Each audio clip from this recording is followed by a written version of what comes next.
Live from parts unknown, you're listening to Simon Miller's Pro Wrestling Podcast, the only wrestling podcast on the planet, we think. Sit back, relax, prepare for positivity to run through your veins as Simon Miller gives you your weekly dose of powerful pro wrestling audio. It is Miller Time. Hello and welcome to Simon Miller's Pro Wrestling Podcast. Sorry this one is a little bit late, but if you have been keeping an eye on What Culture Wrestling or Defiant, which is their wrestling promotion, you may have discovered that a week on Saturday, I am actually going to be debuting for them in their Defiant Rumble. So, that's April 28th, as I'm recording this is a week on Saturday. You can actually watch it if you like on the Fight TV app or Defiant Access, which is a Defiant streaming service. So basically what I had to do is I had to go do a lot of wrestling to get ready for it. I did 5 hours of wrestling today, just going over Royal Rumble stuff. So that's where I was, in case you were wondering, where the hell is the podcast? Now you know, so 24 hours delayed. I'm still going to smash another one out this week. Don't worry about it. It's going to happen. Maybe an NXT special or something, because I want to talk about that TakeOver show. Anyway, there is stuff to talk about, because we are only a few days removed from the Superstar Shake-Up, and I'm honoured and pleasured to say that I do have a Patreon on, which is, again, always blows my mind when someone pledges to that. But he's come on the podcast. My man, Pierre. Pierre, how you doing today? I am doing fantastic. That was a great intro. Well, I try. Made me feel like a king. Well, that's what I like to do, man. That's what if anyone comes on my podcast, I like them to go away thinking, man, I feel like royalty now. So, of course. Of course, man. I don't want you to feel anything else. Now, we are going to get into the Superstar Shake-Up. We're going to get into Raw. We're going to get into SmackDown. We're going to do all of that. But before we get there, though, I always like to get sort of a... and I will say as well, if you want to come on Simon's Pro Wrestling Podcast, you can go to patreon.com/Simon316, and you can come and join the show. I love talking to you all. I always find it fascinating. And yeah, that's why I want to talk to you a little bit, Pierre. I mean, tell me about your own wrestling love affair. Where did it start? How did you get into it? I mean, what's your kind of your background when it comes to pro wrestling? Right. So around, I want to say like 2009, I started watching it. I was in middle school, maybe. Okay. I'm 21 now, so I don't know. I'm so old. That was. I'm so old. It was around the time The Miz was going for the WWE Championship, I think. That's 2011, right? I watched. Oh, I definitely watched it during that period because I also remember Batista's heel run.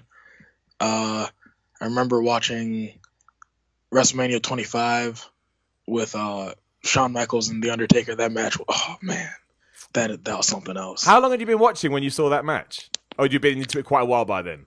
Well, I'm kind of like the last guy. So I had watched it, and then I don't know when, but I just fell off, and then I didn't watch it for like a long time. So even watching WrestleMania 25, I think that was just like out of nowhere, just like a whim after years of not watching it.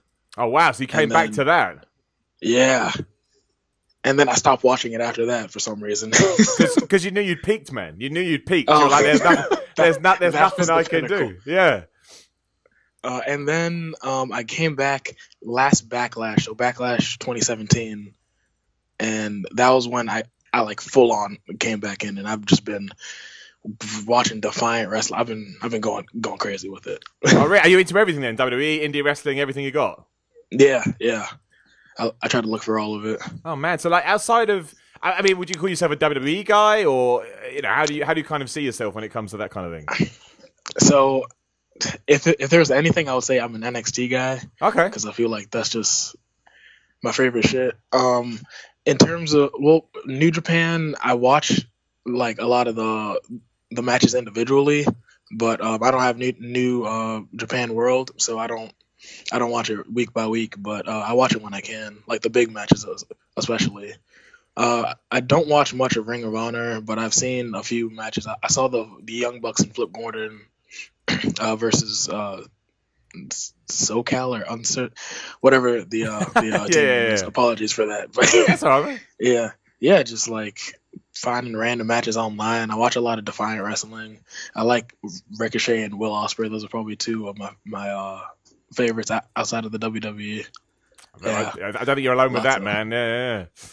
Okay, that's cool. So, I mean, this question's always a bit of a loaded question. Who are the guys? I don't like saying who is your favorite wrestler, but like, who are the guys that kept you engaged? Who are the guys that, you know, always pop into your mind when talking about professional wrestling? Or if you talk to a mate or someone and said, oh, who you into? Like, you know, obviously you've mentioned Will Ospreay, you mentioned Ricochet. Is anybody else?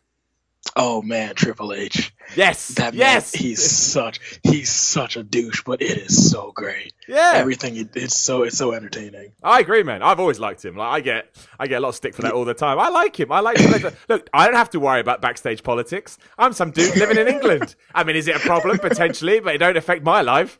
So exactly.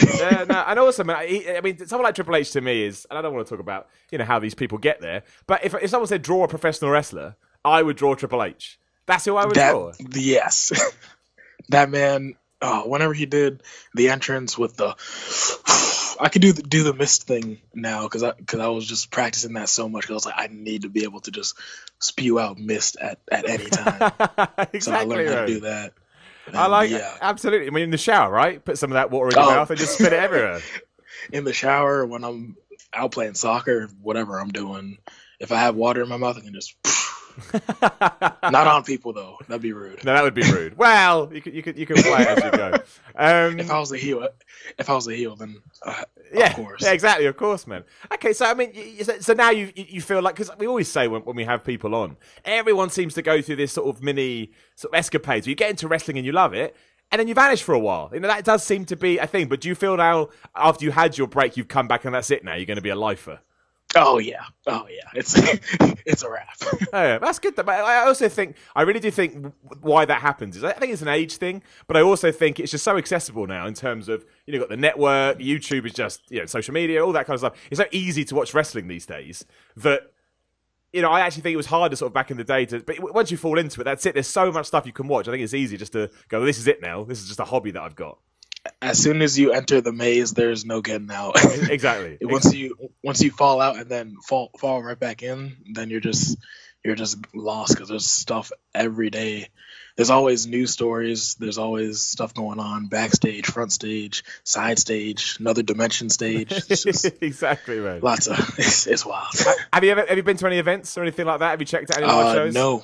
No, I haven't. I want to sometime this year. I don't know when. I don't know how. I don't know why. But somehow, at some point. Where are you based, man?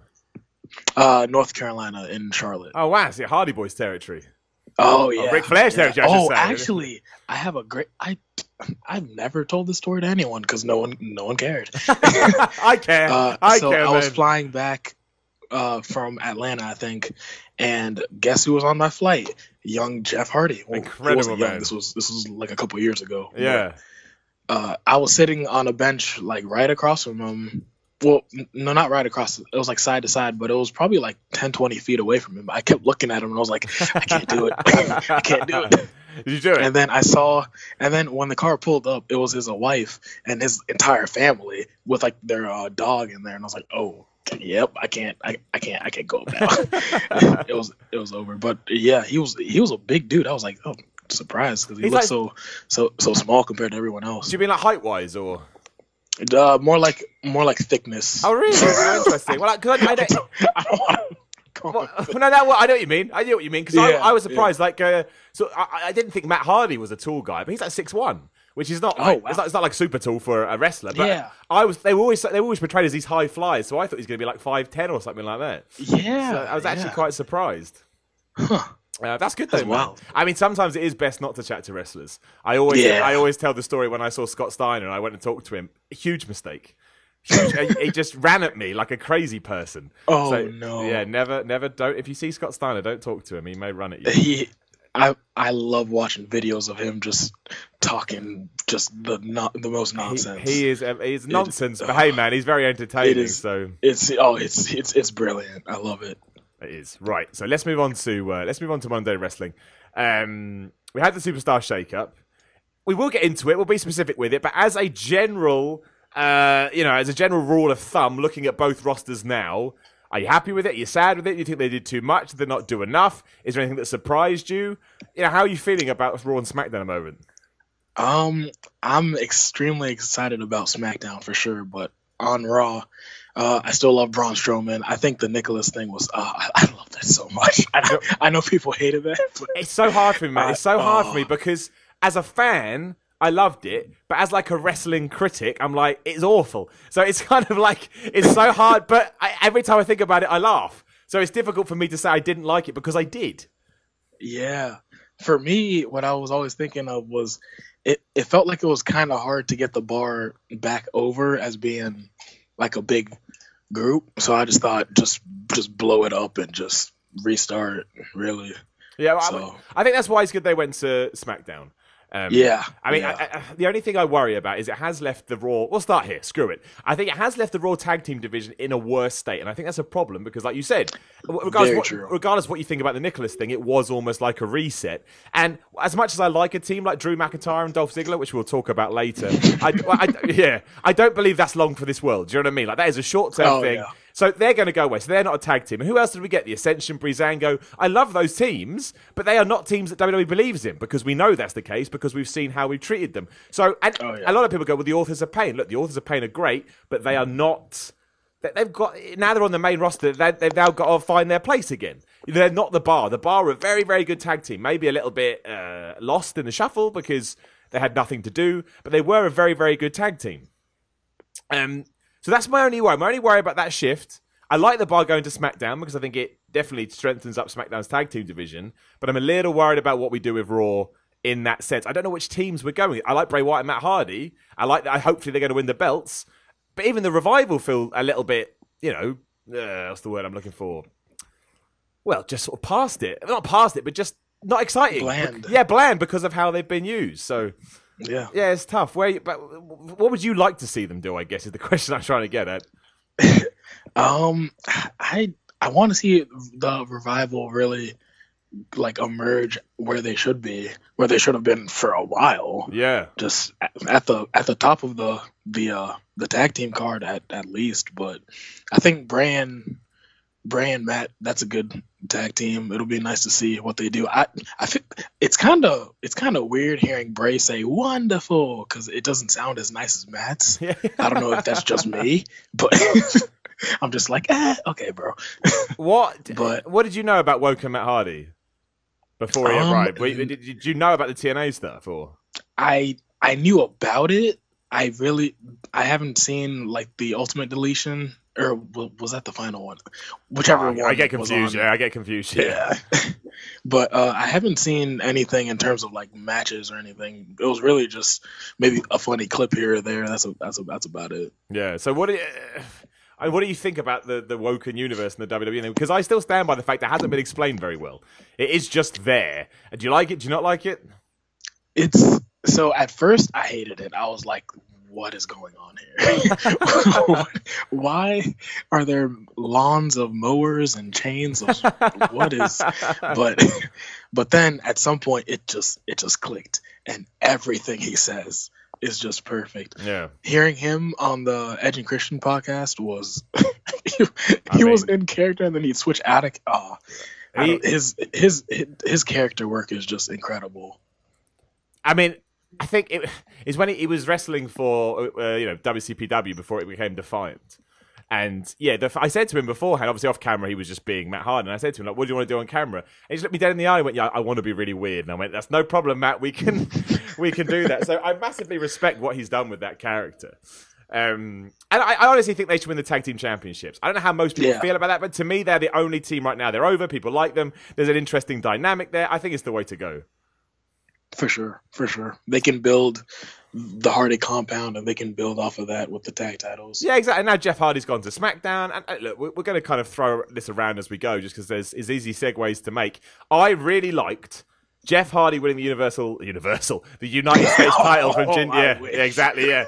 But I really like that, and I was a bit worried they were going to move Seth Rollins, but I actually much prefer Jeff Hardy on SmackDown because I think he can be a bigger star there. There's more room to breathe. I really liked that. I thought that was a really good move, and I actually don't even mind Jinder Mahal going to Raw. Like, I'm not a huge Jinder Mahal fan, but I will say that everything WWE's done in the last 12 months it's got in me. I now see him as a bigger star than I did originally. So yeah. But actually, let's talk about it. Talk to me about Jeff Hardy, because I'm going to guess you're a fan. And yeah, I'm not. So go on, man.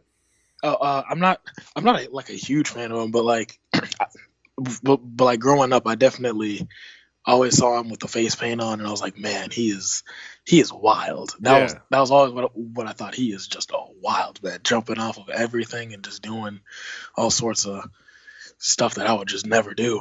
But it was him. It was Batista. I loved everything about Batista. He was just a beast and just destroyed. Really? Why? What was it that you liked? He was huge.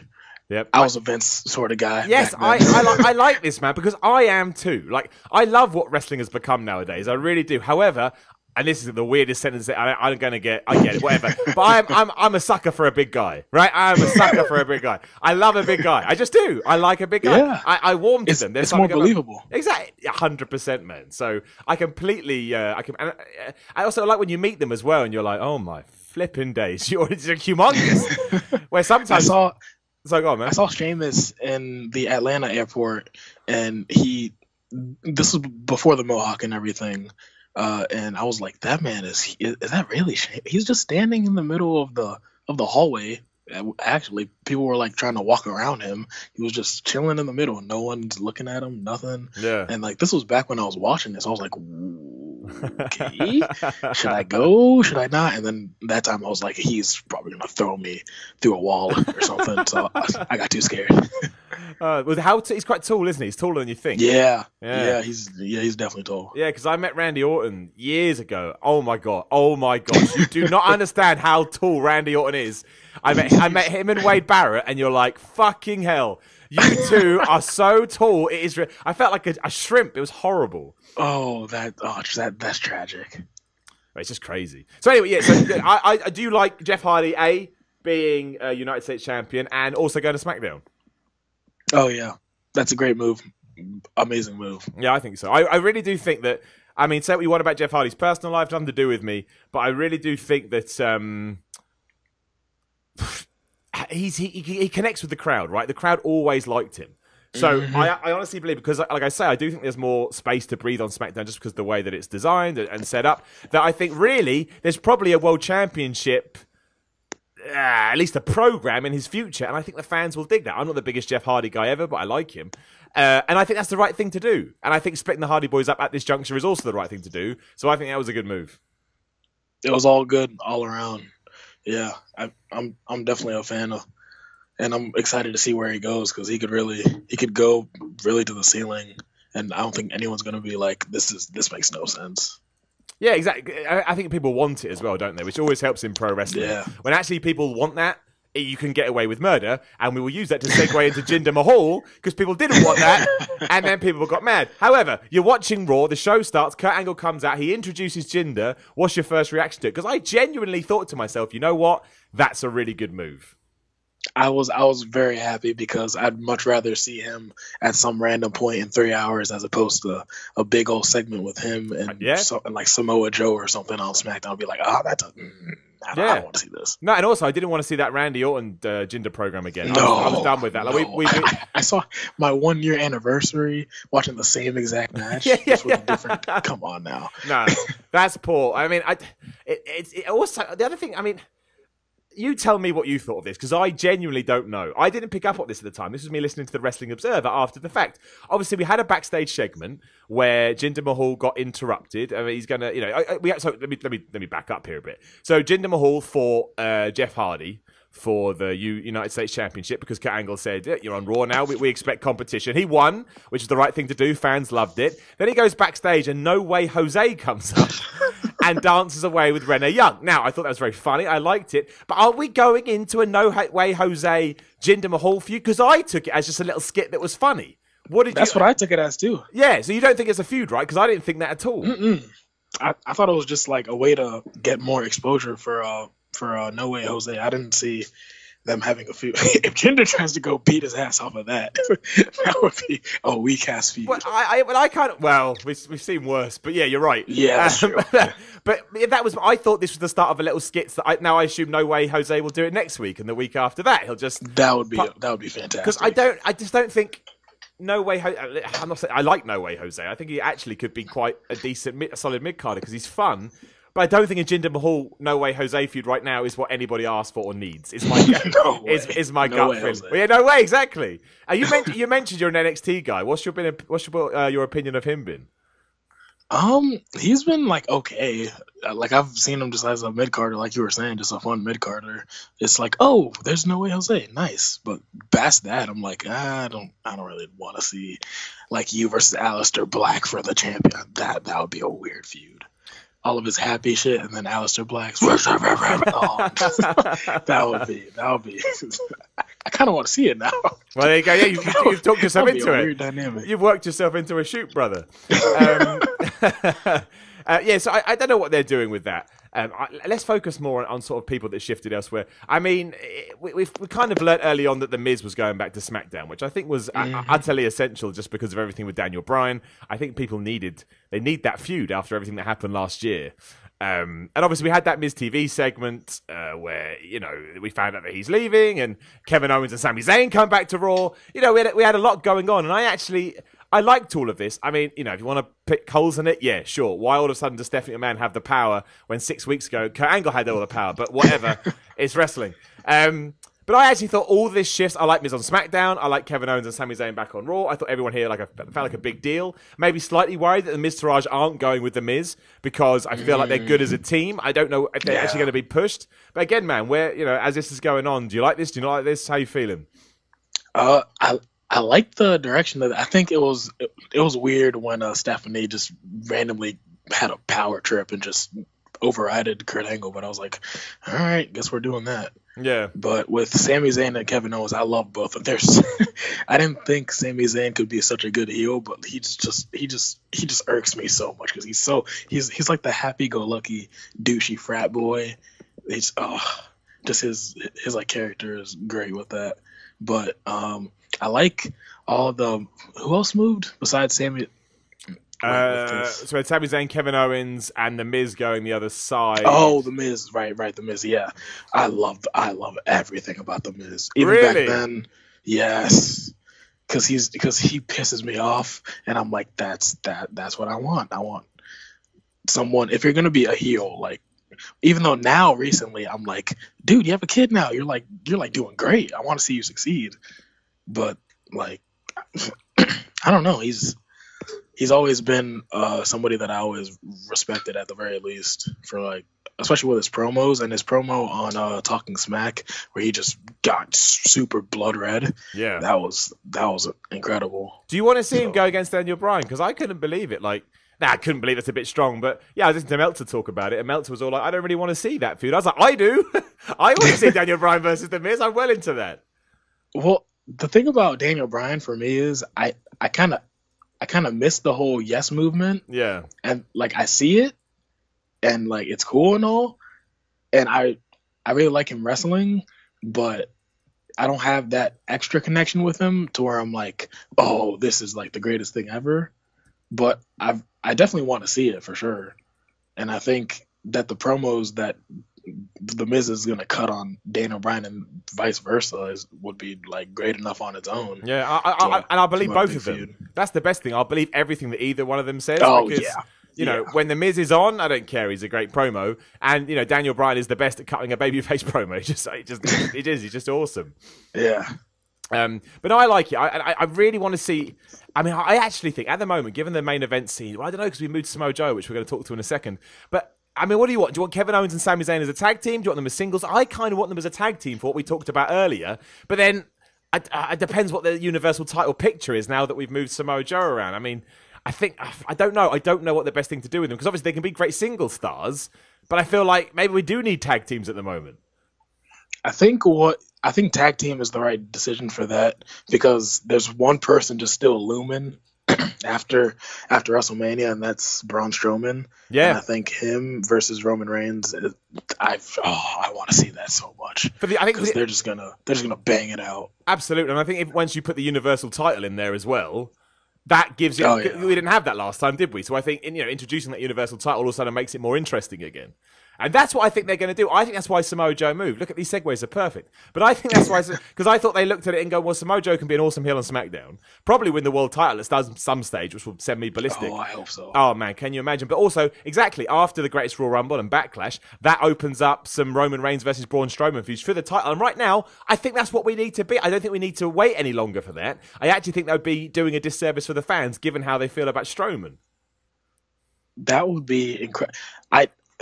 I really hope that they do something with Roman. I personally always liked him. Yeah. Just from what I've seen, because I haven't seen him at the main event of like the other WrestleManias, but just seeing from Backlash last year to now, I've always liked him. But I feel like him as a heel could just be so, like, it could just work.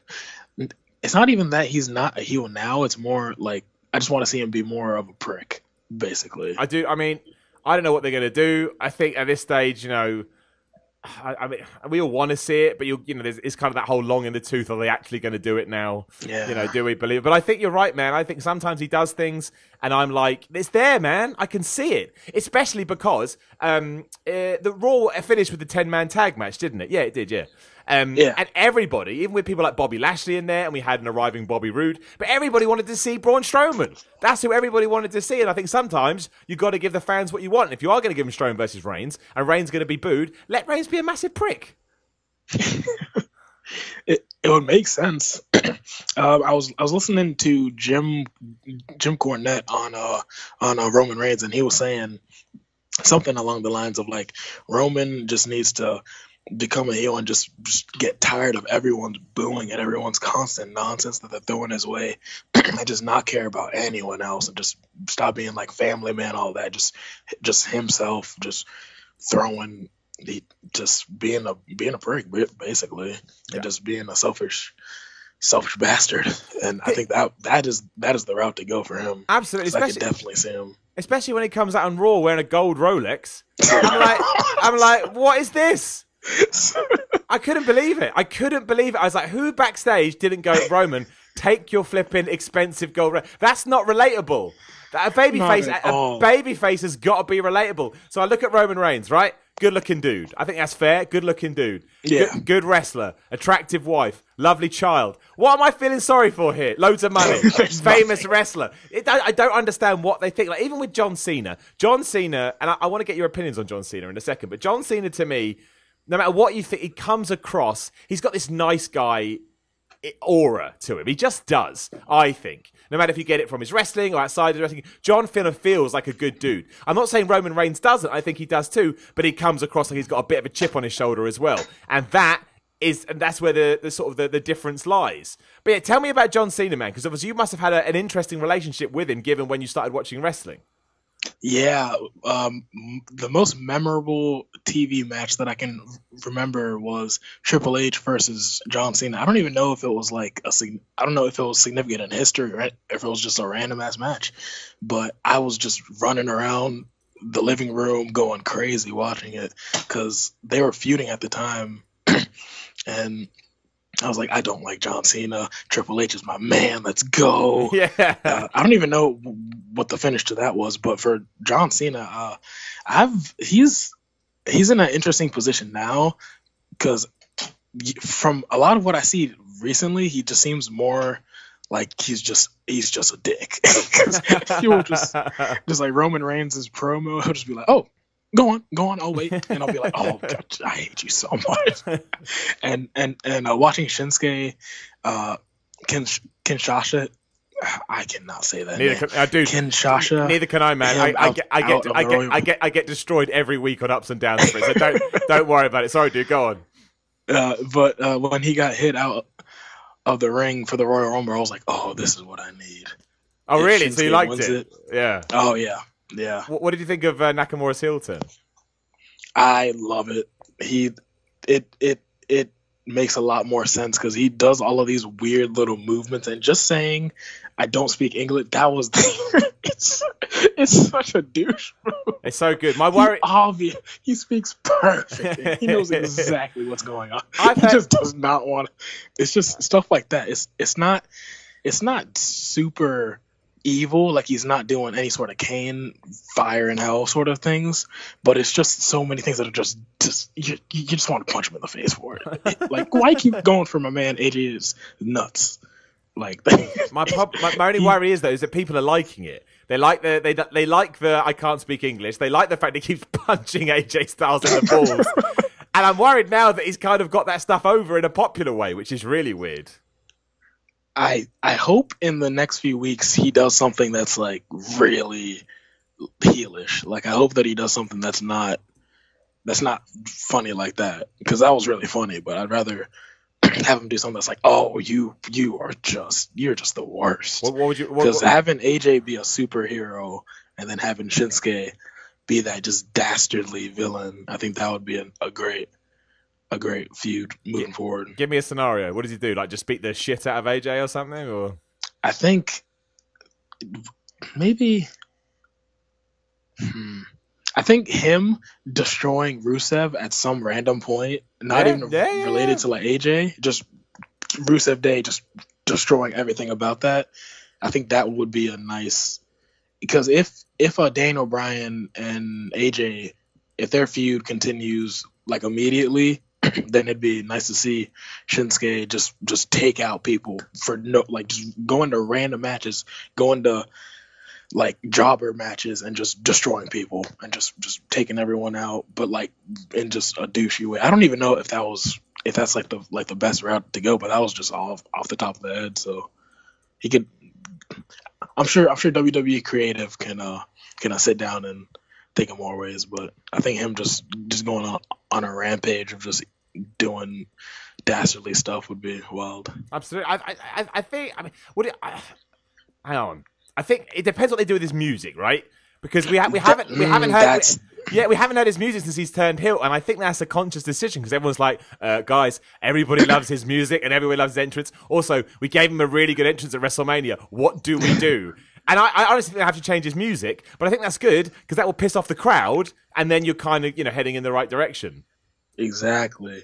I was thinking about his music yesterday. I was like, it's so good. Yeah. And I was thinking about Bobby Roode too, and I was like, I love both of their entrances so much. It's like hard to get past that and be like, oh, well, he's playing a shit character right now, so I should be booing him right now. But it's like, glorious.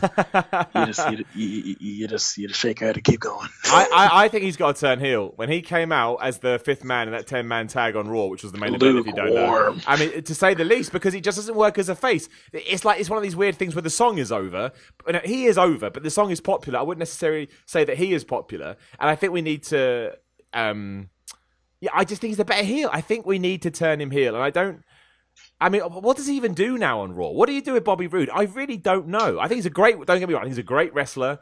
I think his gimmick works and all that kind of stuff. I just don't know what you do with him. Who does he feud with? Where does he go? Does he go into the IC title picture? Do we even want to see that? Do we put him in a tag team? We know, Beer Money, they were pretty good.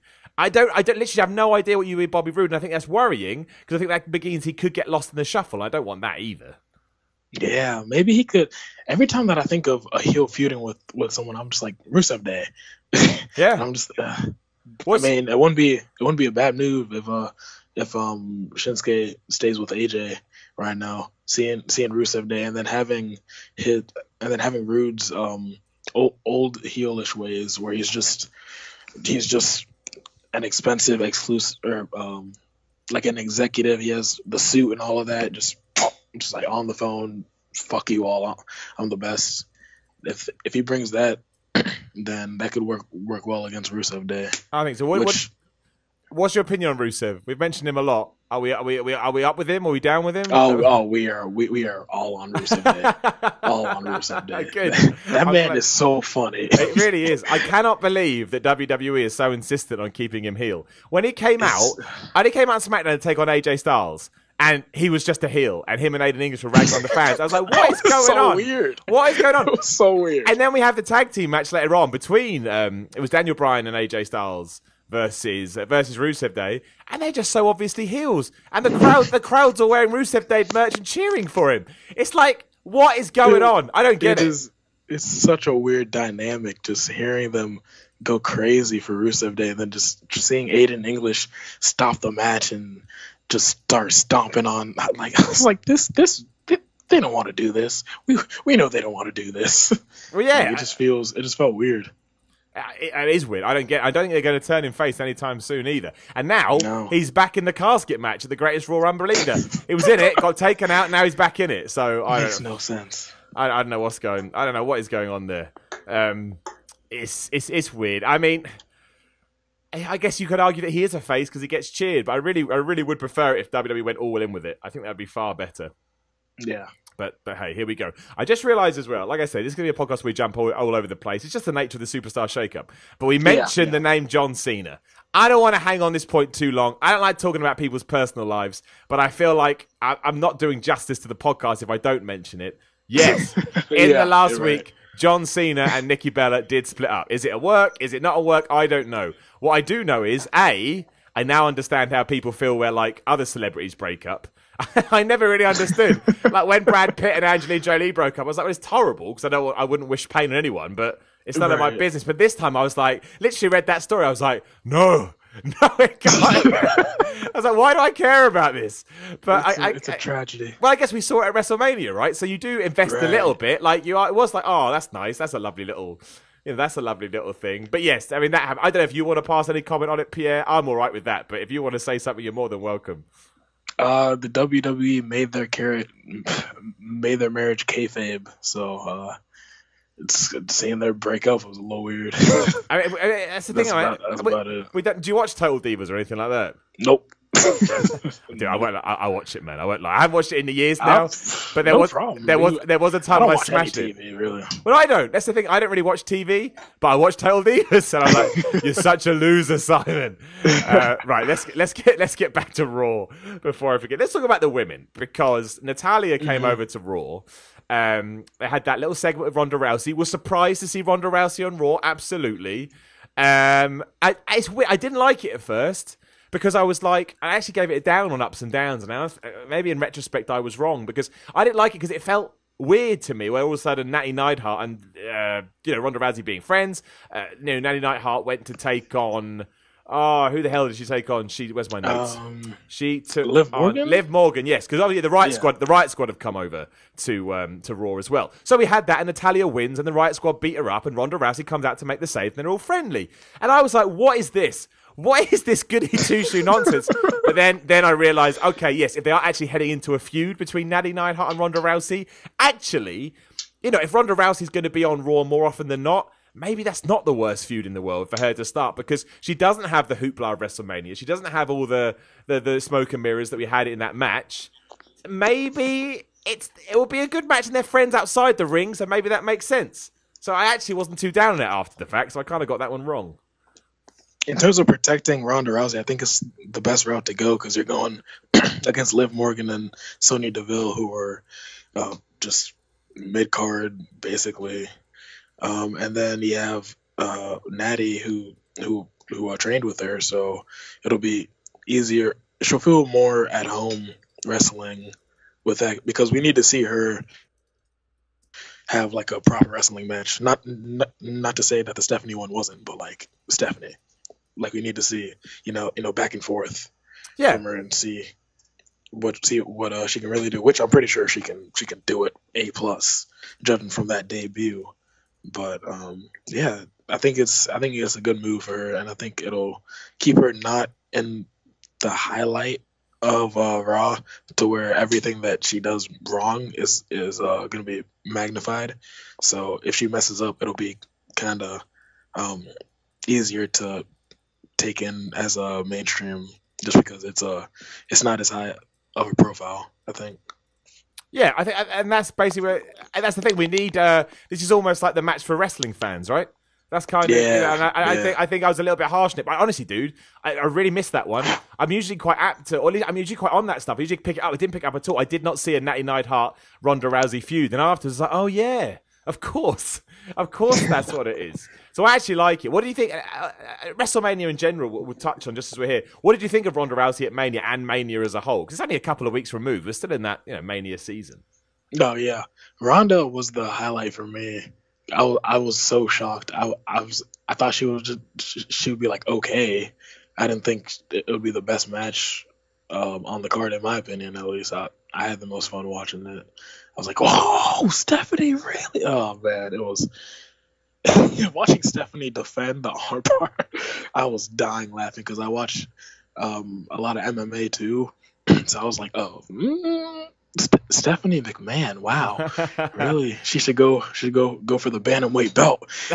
I was like, dude, she can block arm bars, man. So yeah, but just in general, I liked most of WrestleMania. I was getting so tired by the Roman Reigns match. I was already in bed, just like eyes barely open, like Brock Lesnar won, okay, and then I was like, turn off. It was. It's a long show, man. Like it's tough. It's tough to watch. I watched to say the least. The kickoff too, so I was done. Well, I actually think the kickoff's really fun because you're so excited about Mania, it kind of wins you over, right? Or at least it certainly did. Yeah. Me. I was like, oh, brilliant. You know, that really got me. I really liked the men's battle. Well, I liked it once we got a lot of the people out of the ring. But yeah, I genuinely was like, yeah, this is great. And then, by the end of the show, I was just so worn out. It was difficult. You mentioned MMA as well. Let's just do a quick segue here. Conor McGregor.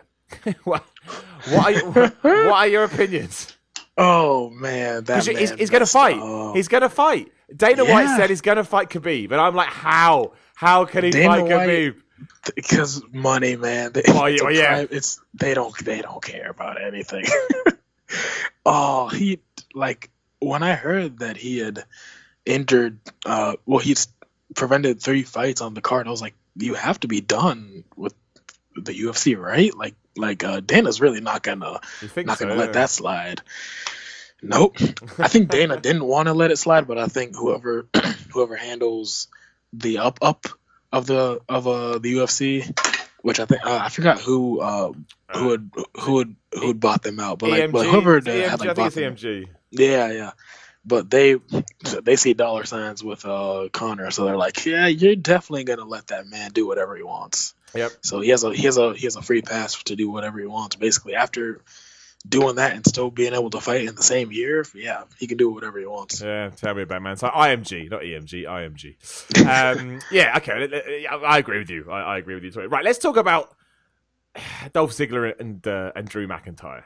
Now, I see a huge upside in Drew McIntyre. I really, really do. I think this is kind of the person that we were sold on. What was it, 5-6 years ago? Whenever he was the chosen one, probably even longer than that now, I imagine. Were you watching it then when Drew McIntyre was first around?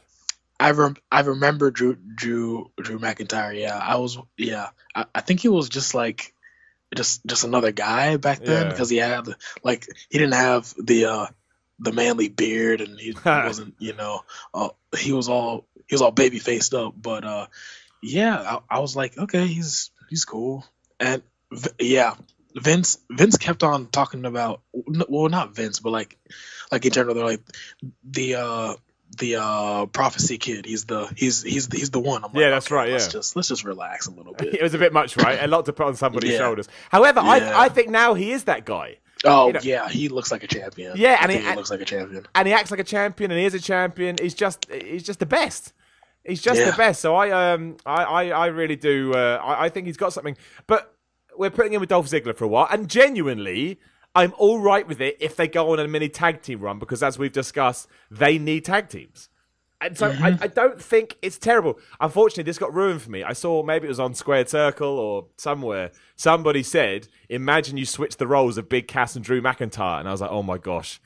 It would be so good. If Drew McIntyre had been the guy to feud with Daniel Bryan, I'd be like, oh, it's so good. And then I was kind of like, okay, now I'm disappointed. However, that didn't happen. I actually don't mind Drew McIntyre and Dolph Ziggler. That's my opinion. I don't mind it at all, yeah. Okay, well, interesting, because a lot of people do. And yet here we are, two people, different people, and we both agree I think it's all right. Interesting. Yeah, Simon, whatever you say. Dude, look, you can argue with me as much as you want. But I just, no. Yeah, no. I just think it's a good... I just think I think it's interesting, and hopefully, fucking hell, hopefully, no need to swear there whatsoever, but I did. Hopefully, this helps Dolph Ziggler as well, because he needs it. There's no two ways about it. He absolutely needs it. Absolutely. Yeah, but we will see. He deserves... When he had he had one victory recently on SmackDown. It was probably a couple months ago, but I was like, oh, are they doing? It was before Fastlane. I forgot who he was facing. I think it was Baron Corbin or something. I think it was. Yeah, I can't remember. Yeah, they all blur into one. It was to get into the match. I think. But yes, he had right, won that. Yeah. So when he had won that, I was like, oh yes, Dolph, the bestseller there is. well, one of, but just watching that man flop is just incredible. But I think he's worked hard, and at some point, I'd like to see him. I like to see. Well, he's on Raw now. I was about to say him and Jeff Hardy, but that's not possible right now. But, unfortunately, not. They took him away. I'll be all right with it. I think see him as a tag team. Give Dolph Ziggler a bit of a push, maybe. Yeah. Drew McIntyre. Possibly. Yeah, Drew McIntyre. I think's just got money written all over him. Oh, He's giant as well. He's fucking, my gosh, he's giant. He's a tall guy. He's like 6'5" or something like that. Oh, yeah, he's man. like 6'5". He just goes up. After this, we went into I know we jumped around, but I mean, actually, after this one, we went into the whole Roman Reigns Samoa Joe stuff. Now, I love Samoa Joe. I already know you love Samoa Joe by what you said. I love what he did on Raw. I love what he did on SmackDown. I thought he cut 2 amazing promos. I completely believe he's going to beat everybody up. However, we're only going to get one match with him at Backlash, maybe for the Universal title. He's not going to beat Roman Reigns. Let's be realistic, especially now he's on SmackDown. I just can't see it happening. So, two questions. How do you feel about Roman Reigns now after the whole Brock Lesnar WrestleMania stuff? And also, how do we book Samoa Joe? Because to me, Samoa Joe, it goes after Jeff Hardy. That's just what I see. I see a Jeff Hardy, Randy Orton, Samoa Joe, something like that. I mean, that's my gut feeling because I think you've got to hold off Samoa Joe for the world title picture until AJ and Nakamura have their stuff done. But if Nakamura wins the belt, you've got to hold it off longer because you're not going to have Joe versus Nakamura if they're both heels. So to me, he's got to go after a belt. The Universal title's on SmackDown now. But yeah, talk to me about Roman Reigns first because you mentioned you liked him, and then talk to me about Samoa Joe. So I like Roman Reigns because I like his look first. Yeah. Oh yeah, I'm with you. With the vest and all of that, I like it. I like how he looks as a wrestler. I don't like that his moveset it's kind of bland. I don't know if that's like a uniform opinion, but like he's got the spear. Well, I think it was apparent in the Brock Lesnar match, especially. It was just Superman punch, spear. Yeah, not Superman punch. It wasn't the best laid out thing ever. Yeah, but I think he's a very capable wrestler. That's for damn sure. He can. His match with Samoa Joe, it was either last year. Well, it had to be last year. That was on Raw. That was a great match. I think he has a lot of potential, but with where he's at right now, especially with the universe, it's I don't know what you're gonna do to make those people like him, because some people hate him for whatever he does, no matter how good, bad, indifferent it is. Yeah, no, he's a lost cause for many people, man. Yeah. And what about Samoa Joe? Samoa Joe, his all of his promos are just so venomous. Like, I love when somebody really sounds vicious when they're saying what they're saying. And when on his SmackDown promo, when he was like, AJ Styles, I was like, whoa, this man is wild. He is. You believe it, right? You just believe it. Oh yeah, 100%. Because he has the face. He has the face that he will just wreck you, and then he just does it. Sin Cara looked so helpless. I mean, oh man, talk about Sin Cara. Like, where the hell had he been? It just came back. I was like, oh, okay, there he is. Right, okay, good. So strange, so strange. But no, I agree with you, man. I think Roman is, as we said, is in a weird spot. And Samoa Joe is just the best. He just is. I absolutely love him.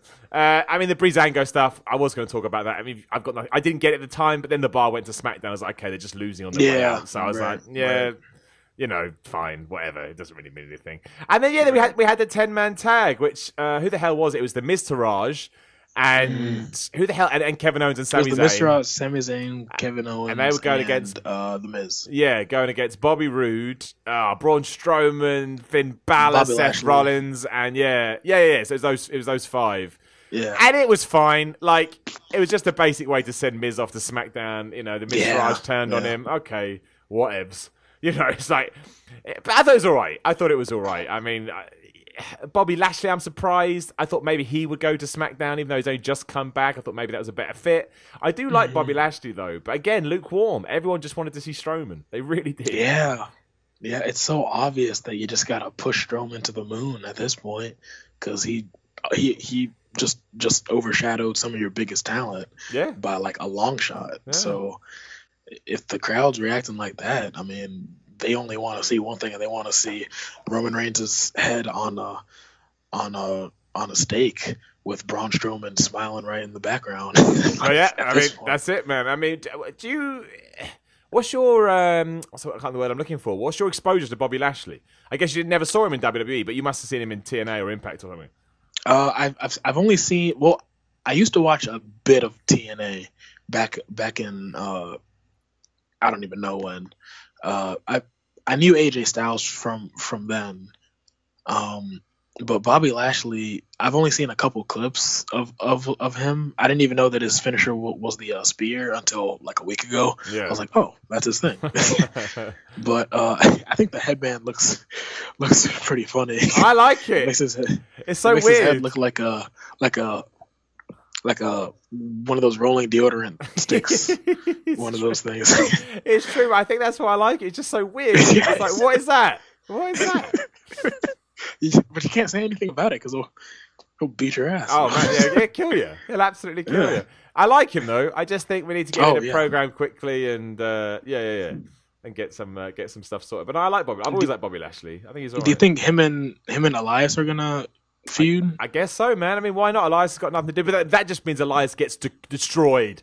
There's no way they're booking. There's no way.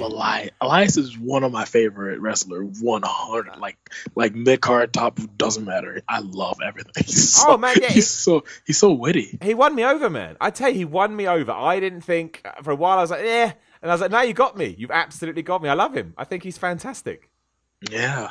He can really turn the crowd with the quickness. Yeah, he's got it, man. Tell you, he's absolutely got it. So we kind of mentioned SmackDown a bit as well. I mean, just to go through the people we haven't mentioned, Mandy Rose and Sonya Deville have gone to SmackDown. Kind of makes sense. Actually, who am I kidding? We do need to talk about this. So yes, Daniel Bryan was backstage cutting a promo saying that he saved AJ Styles because AJ Styles inspires him, and Big Cass came up and basically said, "You're small." And then we had a tag team match at the end of the night, which you mentioned, and it finished with Nakamura giving AJ Styles a low blow, and Big Cass came up and he big booted Daniel Bryan in the face. So we're getting a Big Cass Daniel Bryan feud, and we just are. Whether you want it or not, we're getting it. It's a going. Yeah, maybe it ties into The Miz. I don't know. I don't hate it because, as I said it on Ups and Downs. I remember Daniel Bryan saying he wanted to work with these kind of people. He wanted to work with the Heath Slaters of the world. He wanted to get those people over. He wanted to make them better. And Big Cass fits into that category. So if this makes Daniel Bryan happy, who am I to get mad about it? That's kind of the situation I see it as. I see it. Yeah. I mean, I don't dislike Big Cass. I think if you're gonna put anyone along on the other side of Daniel Bryan, I think putting somebody like a Big Cass, that's a great move because visually he looks so much bigger and he's a heel. So if you don't know much about him, then you're like, well, he's a big dude and he looks like he's doing he's a mean guy. But I think working with him, I don't like Big Cass. Like, I don't like the look of him, really. He just looks like a really tall, lanky... I don't know. It's just... he just looks... gangly. To me, but... Exactly. But I think him just removing himself as far away from the Enzo stuff as possible is the best move. And with the Daniel Bryan feud, I think that can just be... That could be a nice little springboard if he does well in the feud. Yeah, dude, I'm with you, man. I don't mind it. I'm happy to see how it how it plays out. So anyway, he's on SmackDown now.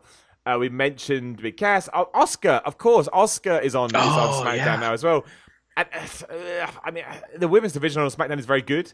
I mean, Becky Lynch, Oscar, and Charlotte on the same. It looks like it's going to be Carmella and the Iconics going against Charlotte, Oscar, and Becky Lynch for a while. Or maybe they break off into something. I mean, I don't know how I feel about that. I definitely don't know how I feel about losing Oscar's streak at this stage, given that Charlotte lost. I mean, it all feels a bit muddy to me now. But hey, I'm sure there's a plan. I actually quite like Asuka on SmackDown, so it's not the end of the world. Yeah, I think it's not the same thing as the Braun Strowman tag title thing, but I think ending the streak and then having Charlotte lose her title was just starting off a new WWE season. But I don't know if that was the right decision, because you could have carried on the streak for sure.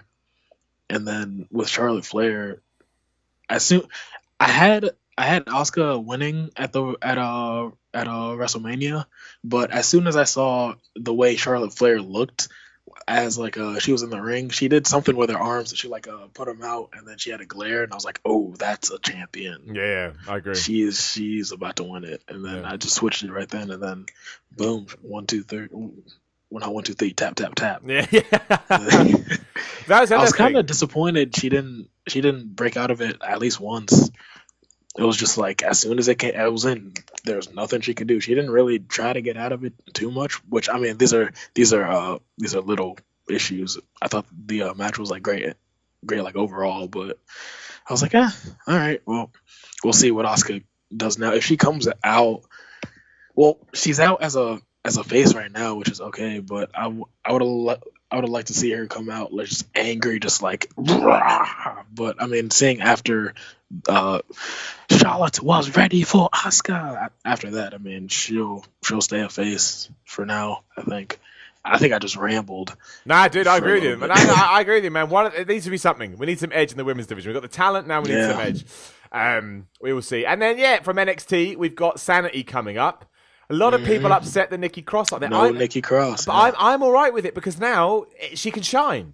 Do you know what I mean? She can be a single star in NXT. Maybe she goes against Shayna Baszler for the title. I think that's a match I want to see. I think I'd enjoy it. Yeah. So I'm all right. I'm all right with it. I don't think it's much like Carmella when she separated from Big Cass. It only benefited her, and I think this will benefit her too. Genuinely, she would have been in sort of like a Miz Taraj position where she was just always following the guys, and just, I mean, she would have been a singles competitor as well, but I don't think it would have been as big of an impact as her staying in NXT. Hopefully coming up soon, because she seems ready whenever. But the NXT women's division needs a lot of women right now.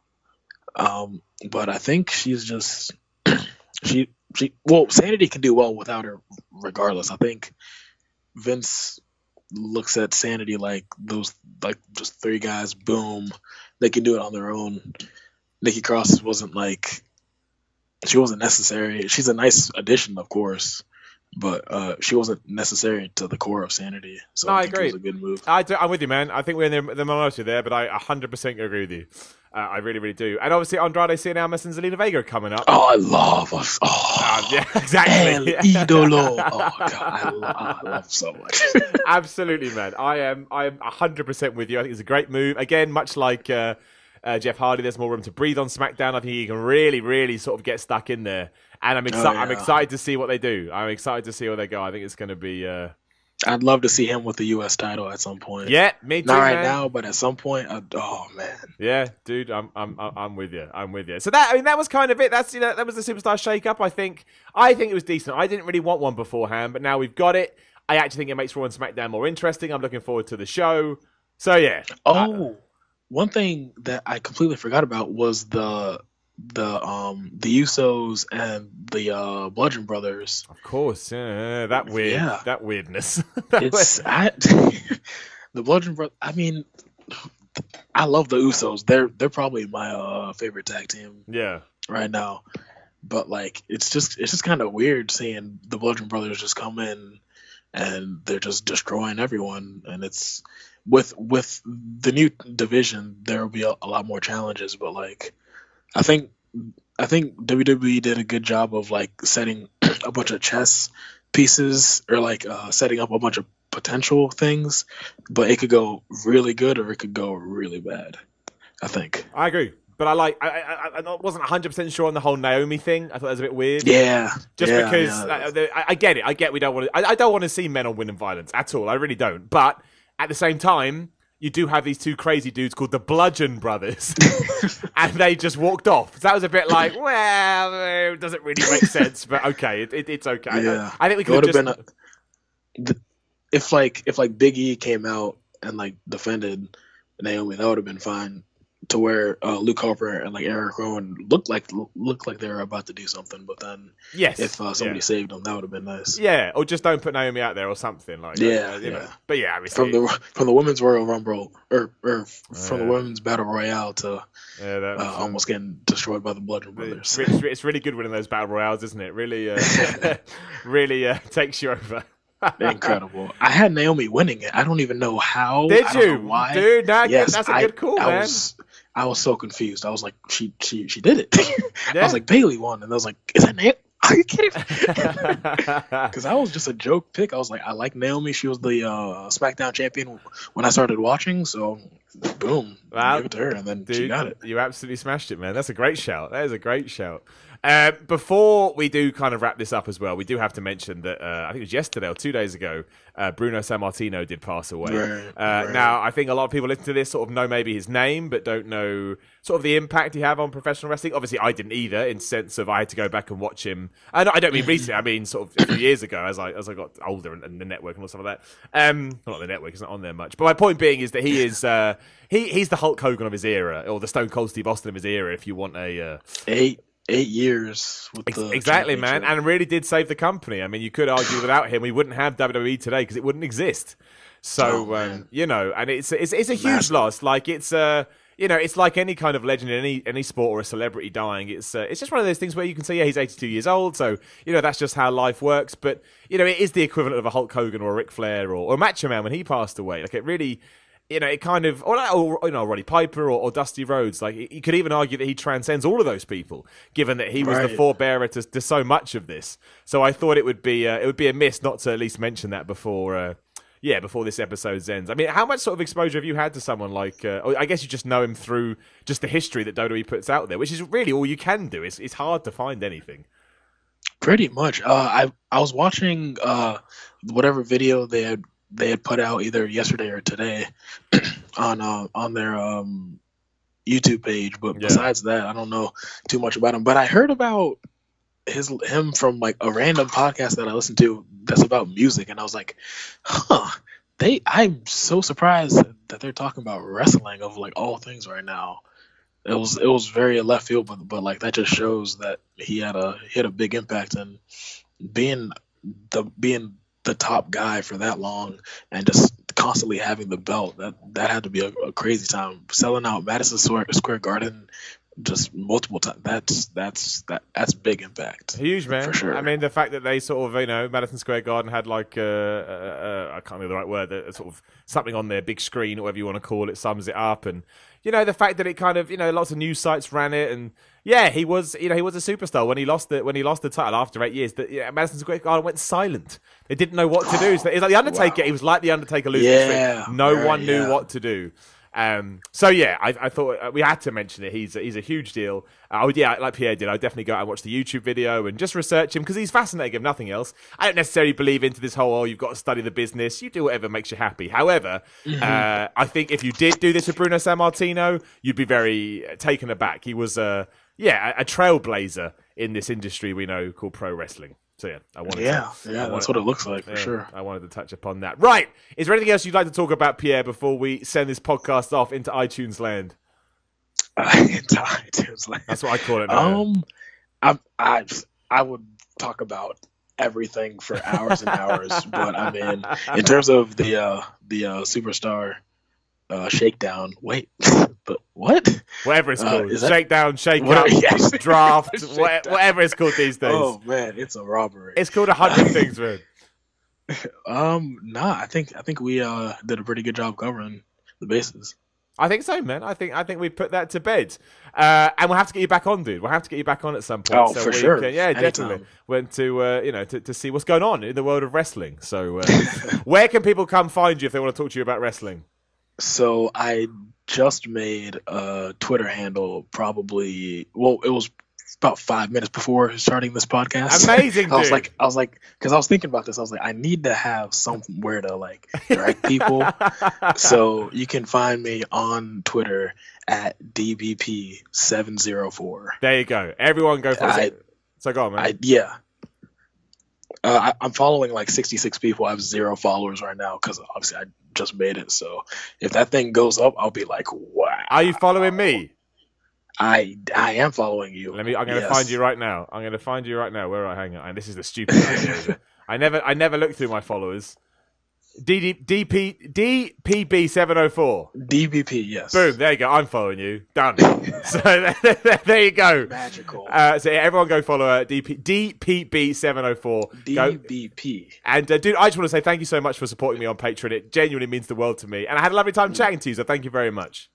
No problem, man. Anytime. Absolutely. Again, I'm on Twitter at Simon316. If you want to find me there, make sure you join the Facebook group. Just search for Simon Miller's Pro Wrestling Podcast. Genuinely, loads of chats in there every day. It's a wonderful community. So I strongly would suggest you go. We don't have to do it if you want, but I think you'll have a good time if you go in there. YouTube.com for It's a hell of a time. It's great, yeah. YouTube.com/The Miller Report rules. If you, for some reason, like watching podcasts on YouTube, it will be up there as well as a load of other dumb stuff. We're about to start playing God of War, because why the hell not? And of course, visit. Oh yeah, I'm pumped, man. I'm pumped. Going out tomorrow to pick up my copy.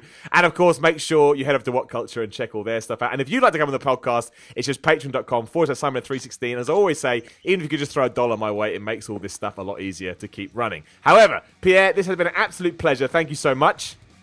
Thank you, and also good luck on your wrestling match next week. I mean, what the F? I've already sworn once, but I won't swear again. We will do a podcast about the wrestling match, but we'll leave it till next week. Let's get to Wednesday next week when I'm only 4 days out or 3 days out, and let's talk about it there. I think that'll be more fun. Right now, perfect. I can forget about it, but we will do a podcast about that at some point. Terrified is the word. Terrified. Anyway, thank you. Thank you very much for listening, everybody. And again, we'll be back at some point this week to do an NXT special and answer your questions. Like, share, subscribe, all that kind of stuff. And I'll chat to you soon.